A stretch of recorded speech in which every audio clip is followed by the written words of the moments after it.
జంతర్ మంతర్లో జరిగిందో మనందరికీ తెలిసినదే. ఓవరాల్ దేశవ్యాప్తంగా కూడా అందరూ కూడా దాని మీద మాట్లాడుతున్నారు. అక్కడ కొంతమంది పోలీసులు వాళ్ళు యూనిఫామ్లో ఉన్న వాళ్ళు కొంతమంది ఉన్నారు, వాళ్ళ పేర్లు వాళ్ళ డెసిగ్నేషన్ లేకుండా. కొంతమంది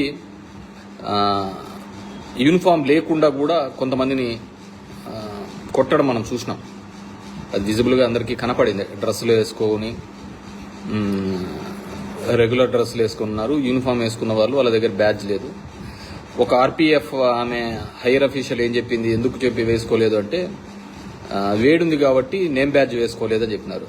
ఎంత దిగజారిపోయిందో అర్థం చేసుకో. దాని మీద ఇమ్మీడియట్గా విచారణ చేపట్టండి అనే దానికి అడిగితే వి డోంట్ హ్యావ్ టైం. ఈ వర్డ్ చరిత్రలో నిలిచిపోతుంది. రేపు పొద్దున మామూలుగా రాస్తూ ఉంటారు కదా, చరిత్రలో రాయదగ్గ అంశంలో ఈ దేశ రాజకీయాలు మారిన దానిలో చూస్తే వి డోంట్ హ్యావ్ టైం అనేది చిరస్థాయిగా నిలిచిపోతుంది. దెన్ ఎవరికి టైం ఉన్నట్టు? ఆ రోజు మీరు ఈ విధంగా నిరుద్యోగులని మాట్లాడి కాక్రోచ్ జనతా పార్టీ అని ఒక ఐడెంటిటీ లేని ఒక పార్టీ, అనార్గనైజ్డ్గా ఒక పార్టీ, ఈరోజు లక్షలాది మంది దాని మీద నమ్మి వచ్చి రోడ్ల మీదకి వస్తున్నారు. ఆ రోజు ఇదే చీఫ్ జస్టిస్ గారే మాట్లాడినారు. మరి ఆయన ఏం ఆలోచన విధంగా మాట్లాడినాడు, మరి ఈ రోజు కూడా అదే విధంగా మాట్లాడడం జరిగింది. It's very bad. మీరు హయ్యెస్ట్ లెవెల్లో ఉన్నారు, కింద లెవెల్లో సమస్య తీరకపోతే ఇంకా ఈ దేశంలో కోర్టుల ద్వారా న్యాయం జరుగుతుందని 90% ప్రజలు నమ్ముతున్నారు. కొన్ని వివిధ కారణాల వల్ల ఉండొచ్చు, ఎక్కడైనా కానీ అటు ఇటు తప్పు చేసిన వాళ్ళు కూడా ఉండొచ్చు. కానీ ఇప్పటికీ 90% బిలీవ్ దట్ కోర్టులో వేసినా మాకు వస్తుంది అని చెప్పేవాళ్ళు. కింద వ్యవస్థలు అన్నీ కుప్పకూలినా మీ దగ్గర న్యాయం జరుగుతుందని ఒక నమ్మకంతో ఉంటే మీకు టైం లేకపోతే ఎట్లా సార్? తప్పు కదా సారు. మీకే టైం లేకపోతే గవర్నమెంట్లో ఉన్న వాళ్లకు, వీళ్లకున్న ప్రభుత్వాలకు టైం లేకుండా నెగోషియేషన్స్ కూర్చొని మాట్లాడడానికి వాళ్ళకు టైం లేకపోతే ఇంకెవరికి టైం ఉన్నట్టు? ఈ దేశంలో జరుగుతున్న ఆక్రందనలు వినడానికి ఎవరికి టైం ఉన్నట్టు? పాలకుడికి టైం లేదు, న్యాయస్థానాలకు టైం లేకపోతే ఇంకెవరికి లేనట్టు. So it's very bad. ఎందుకో కానీ అలా మాట్లాడిండకూడదని చెప్పి చాలామంది యొక్క భావన. మరి ఆయన ఎందుకు మాట్లాడుతున్నాడు? అప్పుడు కాక్రోచెస్ లాగా నిరుద్యోగులను అన్నదాని విషయంలో కావచ్చు, ఇప్పుడు అన్నదానుల విషయంలో కావచ్చు, ఎందుకు ఆ విధంగా మాట్లాడుతున్నాడు? మొన్న కూడా ఒక లాయర్ కూడా కోర్టులో అలా మాట్లాడిండకూడదు, ఆయన కూడా ఆ విధంగా వచ్చి అక్కడ మాట్లాడడం జరిగింది. సో ఎవరో ఒకరు రావాలి కదా, safe guard of the people. జరుగుతున్నది మొన్న జరిగిన నీట్ లీక్లో ఉన్నారు, మళ్ళీ ఎగ్జామ్ రాసినారని చెప్పి అర్నబ్ గారు ఎక్కడో చెప్పి విన్నాను. ఎస్, ఎగ్జామ్ రాస్తూనే ఉన్నారు, లీక్ అవుతోంది, రాస్తున్నారు. సిబిఎస్ఈ 115 సార్లు లీక్ అయింది, మళ్ళీ ఎగ్జామ్స్ పెడుతున్నారు. కానీ ప్రిపేర్ అయిన పిల్లవాళ్ళ వాళ్ళ భవిష్యత్తు ఏమిటి అని చెప్పేసి ఆ భవిష్యత్తు కోసమే పోరాడుతున్నారు, ఆ భవిష్యత్తు కోసమే ఇవన్నీ చెప్తున్నారు. వాటి ఖచ్చితంగా అండగా ఉండాల్సిన ఆలోచన ప్రభుత్వాలకి ఉండాలి. అది లేదు కాబట్టి మీ దగ్గరికి రావడం జరిగింది. సో అది బాధాకరమైన విషయం మీరు మాట్లాడిన మాట. నేను నిన్న కూడా చెప్పినాను, మన సౌత్ ఇండియాలో దీని గురించి పెద్దగా కూడా ఎక్కడే కానీ నిరసనలు తెలపడానికి ఎందుకో ముందుకు రావటం లేదు.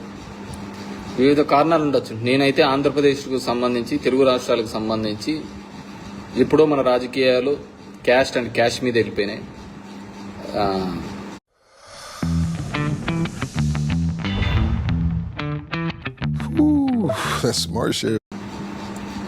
ఎవరైతే ఉన్నారో కార్పొరేట్ వాళ్ళు, అదేవిధంగా ఎవరైతే ఏ కులం ఓట్లు ఎక్కువ ఉన్నాయో క్యాస్ట్, వాళ్ళని ఇచ్చుకుంటూ పోవడంతోనే ఈ సమస్య తయారైందని అనుకుంటున్నాను. కార్పొరేట్లు వచ్చిన రావడం వల్ల జనం సమస్యల మీద మాట్లాడేవాడు, మాట్లాడిచ్చేవాడు లేడు. నేను చాలా వీడియోస్లో కూడా ఇంతకుముందు చెప్పడం జరిగింది. యూనివర్సిటీ లెవెల్స్లలో, కాలేజ్ లెవెల్స్లలో ఎలక్షన్స్ ఉండాలి. ఆ విధంగా ఎలక్షన్స్ ఉంటే స్టూడెంట్ స్థాయి నుంచి కూడా నాయకత్వ లక్షణాలతో వస్తాయి, ప్రజా సమస్యల మీద అవగాహన వస్తుంది, ఆ అవగాహన మేరకు వాళ్ళు ఎమ్మెల్యేలో ఎంపీలో ఇంకో స్థాయి పోయినప్పుడు ఖచ్చితంగా అక్కడ ప్రజలకు న్యాయం జరుగుతుందనే ఒక నమ్మకం వస్తుంది. యూనివర్సిటీ లెవెల్లలో మనము ఆ ఎలక్షన్స్ తీసివేయడం జరిగింది. ఇప్పుడు చంద్రబాబు నాయుడు అనుకోండి, ఆయన కూడా యూనివర్సిటీ లెవెల్లో లీడర్గా వచ్చిన అతనే కదా. ఇప్పుడు మా జిల్లాలో చూస్తే రఘువీరారెడ్డి, అనంత వెంకటరామరెడ్డి, విశ్వేశ్వరరెడ్డి చాలా మంది కూడా ఆ విధంగా రావడం వల్ల ఏమవుతుందంటే సమాజం మీద అవగాహన, సమస్య మీద ఎలా ఫైట్ చేయాలని ఆ విధంగా రావడానికి ఉంటుంది. అది వదిలిపెట్టి ఎప్పుడైతే మనము డబ్బున్న వాళ్ళు లేకుంటే క్యాస్ట్ ఎక్కువ ఉందని చెప్పేసి టికెట్లు ఇచ్చుకుంటూ వస్తుంది, ఇది అన్ని పార్టీలకు చెందుతుంది. డెఫినెట్గా ఆ ఫైటింగ్ స్పిరిట్ అనేది తగ్గుతూ పోతూ ఉంటుంది. ఇలాంటి సమస్యలు వచ్చినప్పుడు రోడ్ల మీదకి రాలేని ఒక పరిస్థితి ఏర్పడుతూ ఉంటుంది. మాట్లాడలేని పరిస్థితి, రోడ్ల మీదకి వచ్చేది వదిలేయండి, మాట్లాడలేని పరిస్థితి. ఉస్మానియాలో ఈరోజు చూశాను, కొంతమంది అక్కడ కూడా చేయడం. వీఆర్ నాట్ అగెన్స్ట్ ఒక ఇది కాదు, చర్చల ద్వారా సాధించలేదంటే ఏమీ ఉండదు.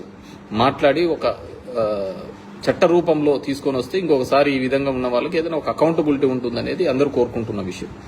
ఉస్మానియాలో జరిగింది, మన ఆంధ్ర యూనివర్సిటీలో కూడా తొందరలోనే జరుగుతుందని నేను అనుకుంటున్నాను. ఎందుకంటే మిగతా యూనివర్సిటీలన్నీ డీమ్డ్ యూనివర్సిటీలు అయిపోయినాయి కదా, కాలేజీలంతా ఏమీ లేదు. అందరికి ఇప్పుడు చెప్తారు కదా, ఏదైనా ఉన్నామంటే ప్రాక్టికల్లో అది చేస్తాం ఇది చేస్తామని. అదే మాట్లాడే తత్వం ఇది తగ్గిపోయింది. మావానికి కూడా చెప్పిన, మా కొడుకు కూడా పోయి ఢిల్లీ పోయి అక్కడ వాళ్ళకు మద్దతు తెలిపిరా. ఇట్స్ నాట్ అగెన్స్ట్ ద గవర్నమెంటో ఇంకోటనో కాదు, దేశం కోసం, ఇక్కడ విద్యార్థుల కోసం.